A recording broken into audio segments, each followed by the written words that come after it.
Hi, fifth graders.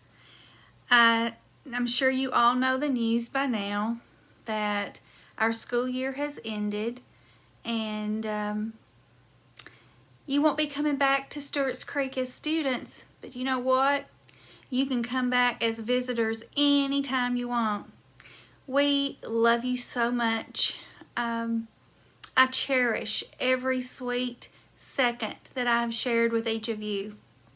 I'm not going to get emotional and start crying, but I do want you to know that I love every single one of you. I hope that you want to finish up the story of Wish Tree with me. I want to read that to you and finish it before you go to across the street to middle school. So listen in if you would like. We're going to read our next chapter. And I think I'm going to talk to you about the next chapter and maybe read another chapter. We're going to get through the book before the end of the school year. So the last time that we read, we were listening to Bongo talking to Red, the wish tree. And they were talking about what it takes to be friends. And we talked about the word optimistic and pessimistic, and how to be optimistic as always looking on the bright side. Well, this morning, as this chapter starts, Bongo is asleep. Bongo wanted to sleep in, if you recall. But Red had different plans. Red wants to grant Samar's wish. And remember, Samar is wishing for a friend. Good thing to have.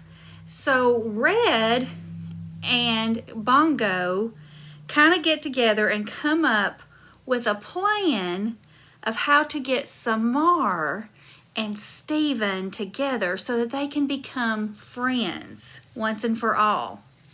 So their first little plan comes along, and what Bongo does is Bongo flies down this morning when Stephen is on his way to school, and he picks a paper out of Stephen's backpack. Well, it's Stephen's homework. And Stephen is kind of upset. He's like, oh no, I'm sure my teacher is never going to believe that a crow stole my homework. That is kind of a strange story, isn't it? Well, then, Stephen had to leave and go on to school. Well, Samar leaves her house to go to school. And so Bongo flies down to Samar with the paper. And Samar's like, well, what in the world is this? So what she does is she looks at it and she says, oh, well, that's Stephen's work. What in the world is he doing with it? And Bongo's like, oh yeah, now you'll take it to school, you'll start talking to Stephen, and you guys can finally, once and for all, become friends. But Samar doesn't go for that exactly. Samar takes the paper and she says, oh, I know what I'll do. I'll just give it to Stephen's friend. And so she takes the paper and she gives it to one of Stephen's friends and says, hey, give this to Stephen for me. So that was one plan that didn't quite work out. So now we're going to read about plan number 2. So he's thinking, Bongo and Red are thinking, okay, we're not giving up. We're going to start this one. That afternoon, we tried plan number 2. This isn't going to work, Red, Bongo said. Pessimist, I said. Optimist, she replied. Secretly, I had my doubts, though. Our second plan required help from one of the babies. All the animals that live there at the tree. There had been much bickering over which baby would get to assist us. But then there'd been plenty of bickering ever since Francesca's threat to cut me down. Bickering is kind of like arguing back and forth, not getting along very well. It frustrated me to see my residents, the ones who had miraculously been getting along so well, turn on one another when faced with a problem. That's not a good way to solve things, is it? Granted, it was a big problem, but if I could handle it, it seemed like the least they could do was behave during our last days together. Remember, Francesca is wanting to cut Red down. Bongo flipped a penny she kept in her collection of treasures, and we arrived at our helper, the smallest baby possum, Flashlight. "Let me get this straight," said Bongo. "You're afraid of Flash—" "Shh!" Harry Spiders hissed. "We try not to say that word around him." "So what do you actually call him?" Agnes asked. "He answers to Flash," Harry Spiders explained. "Well, Flash," said Bongo, "you understand the drill, right? You pretend to be dead. You guys are good at that, right?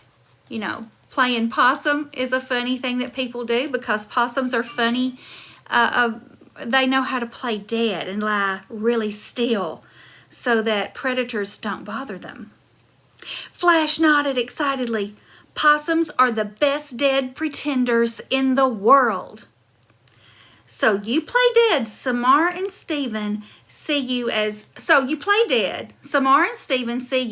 they're coming home from school." We're hoping they come home at about the same time today," I interrupted. "And they freak out," Bongo continued. "See the cute little maybe dead baby talk about what to do." "Are you certain this is safe?" asked Harry Spiders. "I'm feeling a little faint just thinking about it." "We'll all be watching. And Steven and Samar are smart kids. They'll know not to touch a sick animal."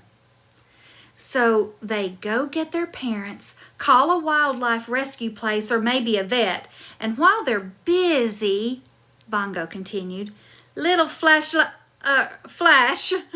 runs back to his den. Samar and Steven come back out, have a good laugh about the vanishing possum.